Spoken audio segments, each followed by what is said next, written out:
నంద్యాల జిల్లాలోని కడమల కలువ గ్రామంలో శివనంది అనే ఆలయం ఉంది. ఇక్కడ అంతుచిక్కని రహస్యాలు చాలానే ఉన్నాయి.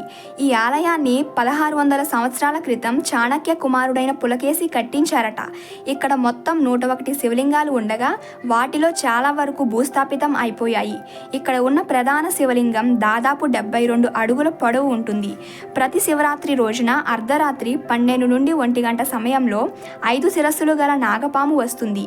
ఈ గుడిలో ఒక స్వరంగ మార్గం ఉంది. అందులో నుండి పాము వచ్చి శివునికి చుట్టుకొని కేవలం కొన్ని సెకండ్స్ మాత్రమే ఉండి మాయమైపోతుందట. ఈ సమయంలోనే భక్తులు తమ కోరికలను కోరుకుంటారు. చాలా తక్కువ మందికి మాత్రమే ఈ పాము కనిపిస్తుందట. అలాగే ఈ ఆలయ ప్రాంగణంలో మాధ్యమ చెట్టు అనేది ఉంటుంది. దీని దగ్గర ఒక చిన్న పుల్ల గాని ఒక వస్తువు గాని తీసుకొని వెళ్ళినా మనకంటే ముందు ఒక పాము మన ఇంట్లో ఉంటుందట. ఎందుకంటే ఇక్కడ స్వామివారికి సంబంధించిన నిధులు ఉంటాయని భక్తుల నమ్మకం. ఈ ఆలయాన్ని 2వ కాళహస్తి అని కూడా అంటారట. మరి మీలో ఎంతమందికి ఈ ఆలయం గురించి తెలుసో కామెంట్ సెక్షన్లో తెలియజేయండి. Thank you.